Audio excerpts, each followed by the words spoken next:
ఒక 3 days back video release చేశాను బన్నీ ఫ్యాన్స్కి అగైనెస్ట్గా. కానీ నేను బన్నీని అంటున్నారు. బన్నీ ఫ్యాన్స్ పవన్ కళ్యాణ్ అంటున్నారు. నేను Pawan Kalyan fan, mega fan కాబట్టి బన్నీని అంటున్నాను అంతే. అలా అన్నా అండ్ మీరు నన్ను ట్రోల్ చేస్తున్నారు. Very very happy. నన్ను ట్రోల్ చేసుకోండి. I don't care. ఛాన్సే లేదు. నేను కేర్ చేయను, అస్సలు పట్టించుకోను. ఇంకా నాకు అంటే మీ మీద నాకు ఇంకా మరి గౌరవం పెరుగుతుంది. ఐ హేట్ మెగా కమెడియన్స్ అయ్యొచ్చు, ఇంకోళ్ళు అయ్యొచ్చు. మీ మీద నాకు రెస్పెక్ట్ పెరుగుతుంది, బాగా రెస్పెక్ట్ వస్తుంది. ఇంకా చేయండి.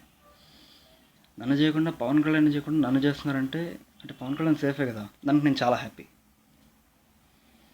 నన్ను చేస్తే మీకేమొస్తుందో నాకు తెలియదు, కానీ పవన్ కళ్యాణ్ చేస్తే చాలామంది హ్యాపీగా ఉంటారు. అది చాలరా నాకు, నన్ను చేసుకోండి, హ్యాపీగా ట్రోల్ చేసుకోండి. అండ్ బన్నీ పీకేకి ఫ్యాన్స్ మ్యూచువల్ ఉన్నారు.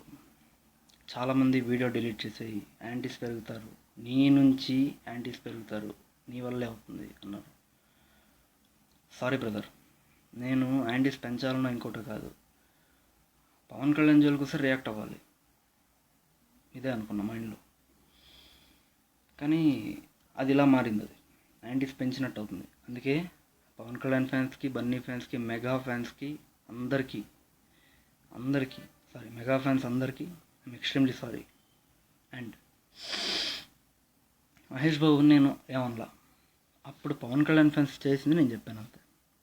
మీరు ఎందుకు నా మీద ఫైర్ అవుతారో నాకు అర్థం కావట్లేదు. అవ్వండి, ఐ డోంట్ కేర్. ఎందుకంటే మహేష్ బాబు నాకు చాలా ఇష్టం. ఆయన్ని అనాలనే ఉద్దేశం కూడా నాకు లేదు, రాదు. ఎప్పుడైతే ఆయన చారిటీకి 30% ఆఫ్ హిస్ శాలరీ ఇస్తున్నాడని తెలిసిన వెంటనే ఆయన మీద రెస్పెక్ట్ బాగా పెరిగింది నాకు. నేను బన్నీ ఫ్యాన్స్ వల్ల బన్నీని అలా అన్నా అంతే. తర్వాత నిమిషంలో 100 మందిని చంపేస్తాం అంటున్నారు.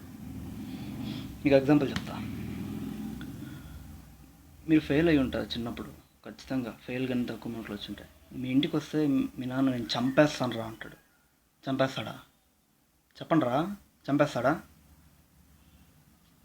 ఆవేశంలో 100 అంటాం. మెయిన్ మ్యాటర్ని పట్టుకుని వదిలేసి దీన్ని పట్టుకుంటే, ఆవేశంలో అన్నది పట్టుకుంటే, ఆలోచన చేసి అన్నది వదిలేసి ఆవేశంలో పట్టుకున్నారంటే ఎర్రి పాపలో ఉంటారు. అదే అయ్యారు మీరు ఇప్పుడు. నన్ను వీపీ అంటున్నారు కదా, వీపీ అయింది మీరు, నేను కాదు. నేను హీరో అయ్యా అందరి దృష్టిలో. చూస్తున్నారు కదా, లైక్స్ వ్యూస్ చూస్తున్నారు కదా, నేను హీరో అవుతున్నా. మీరు చేశారు, నేను ఖచ్చితంగా నాకు అలాంటి ఉద్దేశాలు కూడా లేదు. మీరు చేశారు, నేను అవ్వాలని నాకు ఆలోచన కూడా లేదు. నా మనసులో ఉన్నది నేను చెప్పాను బయటికి. ఇది బన్నీ ఫ్యాన్స్ ఆపేస్తారు అనుకున్నా, కానీ వాళ్ళు దాన్ని ఇంకోలా అర్థం చేసుకున్నారు, మిస్అండర్స్టాండ్ చేసుకున్నారు. Complete misunderstand. ఈరోజు ఇప్పటికి సోషల్ మీడియాలో రేగుతున్న ప్రతిదీ అంతే కంప్లీట్ మిస్అండర్స్టాండింగ్. ఇది కంప్లీట్గా. బన్నీ ఫ్యాన్స్ పవన్ కళ్యాణ్ ఫ్యాన్స్ తిట్టకూడదు. కోర్స్ పవన్ కళ్యాణ్ ఫ్యాన్స్ తిట్టకుండా చెయ్యాలి. అప్పుడు ఏం చేయాలి? వాళ్ళని ఆపాలి. అలా ఆపాలంటే ఏం చేయాలి? వాళ్ళు అడిగిన ప్రశ్నలకు సమాధానం ఇవ్వాలి. అప్పుడు బన్నీ ఫ్యాన్స్ అంటే ఆటోమేటిక్గా పవన్ కళ్యాణ్ ఫ్యాన్స్ ఇలా అనుకున్నా, నాలోనే ఇలా ఊహించుకున్నా.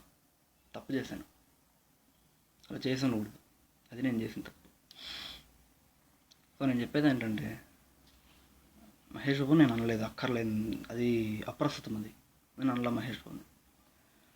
మీరు సారీ కోరుకుంటే I'm extremely sorry. Bunny fans sorry, mega fans, Bunny అంటే ఇంకా మొత్తం మెగా ఫ్యామిలీ ఫ్యాన్స్ అందరికీ ఐఎమ్ ఎక్స్ట్రీమ్లీ సారీ. ఇంకా నేను దాదాపుగా మీ ఎవరికి కనపడను. రంజిత్ చనిపోయాడు అనుకోవచ్చు మీరు. ఇంకా గుడ్ బై.